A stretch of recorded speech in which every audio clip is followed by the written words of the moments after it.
What's going on, guys? John Kelly here, and today I want to talk to you about 5 ways that you can make your next backpacking trip more enjoyable. Let's get to it. Now, before we get into this, we are not talking about buying gear today. I'm not telling you which items you need to purchase so that you can enjoy the trail more. I'm not going to have affiliate links below for gear that's in this video because we're not going to talk about specific gear. We're not going to talk about you going out and buying more gear to enjoy the trail more. We're going to talk about ways that you can prepare yourself for the trail to just simply enjoy being out there a whole lot more. So item number 1 is really simple. Just get in better shape.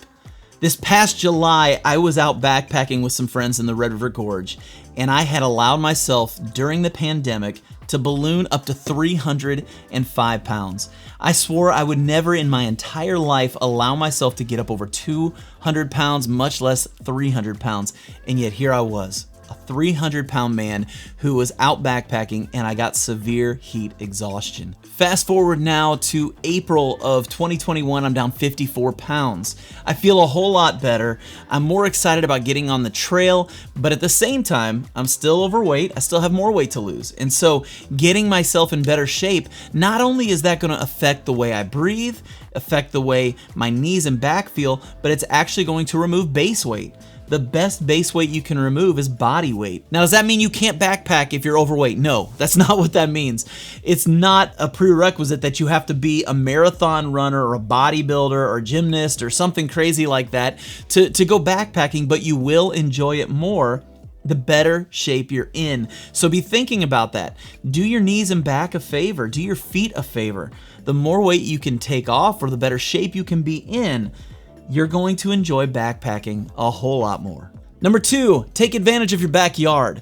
In other words, get that tent out, get that hammock out, and go practice setting it up and tearing it down. Setting it up and tearing it down. Setting it up and tearing it down. When you get out on the trail, you don't want to be the person everybody's waiting on. You don't want to be the person that everybody's looking over at and there's somebody still trying to figure out how to get their tent back in the stuff sack or how they're supposed to get the knots out of a hammock that they were setting up earlier. You don't want to be that person. You don't want to be that guy. You don't want to be that girl. So take advantage of your backyard. Practice setting up and tearing down. Setting up and tearing down. Setting up and tearing down.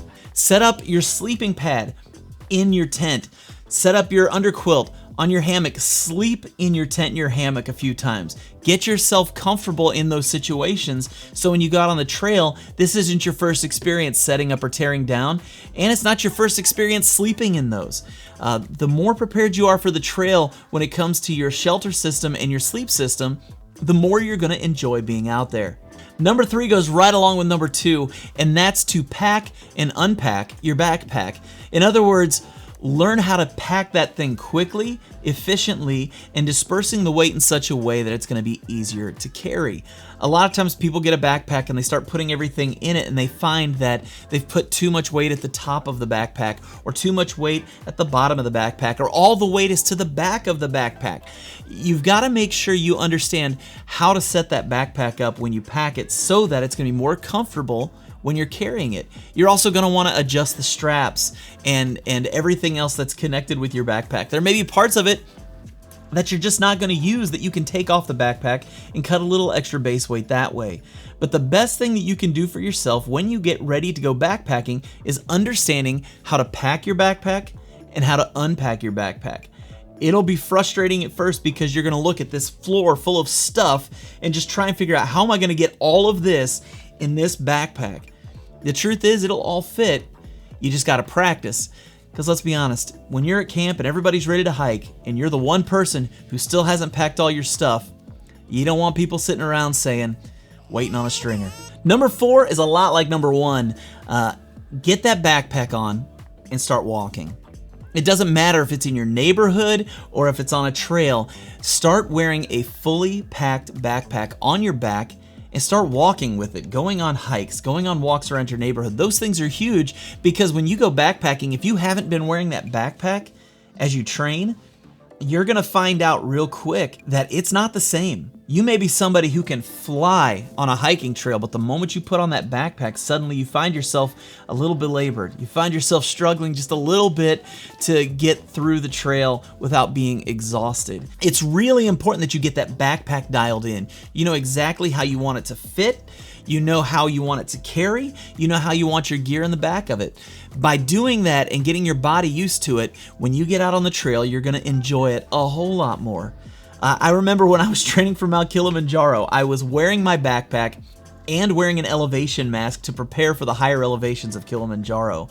And somebody actually called the police on me because here's this guy walking around town looking like Bane from Batman. And needless to say, a cop came up to me, asked me what I was doing, and when I explained what was happening, he made sure to let the police force know who I was, what I was doing, and I didn't have to worry about that again. But by doing that, I was way better prepared for that hike than what I would have been had I not been doing that the whole time. So it's really a great idea if you're gonna start backpacking, practice hiking with a full backpack on your back. And the fifth way that you can get out on the trail, that's not right. Let's try that again. And the fifth thing that you can do to make getting on, let's not lean into it. And the fifth thing that you can do to get on the trail and enjoy it more is to simply get to know the trail better. Do your research. If you're gonna be doing a long trail, get something like this. This is the Sheltowee Trace Manual. This is their guidebook for the trail. I picked this up when I was training and preparing for the Sheltowee Trace, and this was invaluable. This has things in it like where water sources are, where campsites are, where resupply points are on the trail. Maybe you're doing a more popular trail and you can get on Gut Hooks and download that app and you can see all those things. The big thing is to research. A phone can die. Your manual could get left at a campsite by accident. By studying the trail more thoroughly, you're gonna have a better idea of where campsites are, water supplies are, the elevation you're gonna be dealing with. These are all things that can make your trip so much more enjoyable when you're prepared for any situation. So doing your research ahead of time, getting to understand the trail you're about to hike can make your trip 1,000 times better. When I was out on the Sheltowee Trace, I'd never used one of these guidebooks before, and so I wasn't really sure on how to use it or understand it very well.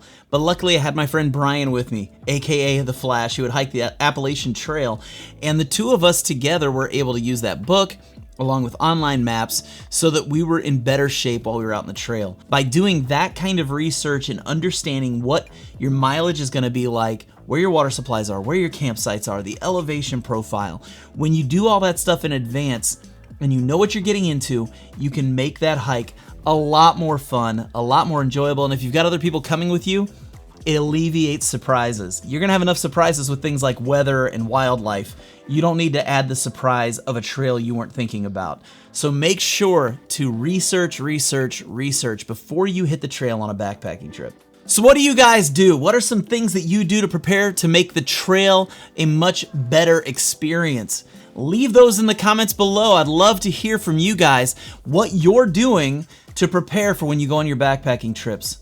Also, if you haven't heard, I'm part of a podcast with Jeremiah Stringer called the Backpacking Podcast. You can tune in every single Monday night to this channel at 8:30 to watch our live streams where we bring in different guests from the outdoor and backpacking industry. Not only that, but we're getting ready to move that solely over to the Backpacking Podcast YouTube channel. So if you haven't had a chance, go subscribe to that channel. It's where we're going to be putting all of our podcasts and live streams moving forward. You can also listen to us on all of your streaming platforms from Spotify to Apple Podcasts to Google Podcasts. Any place that does podcasting, you can listen to us. Thanks again for tuning in, guys. Until next time, stay strong, hike long, and I'll catch you on the next go around.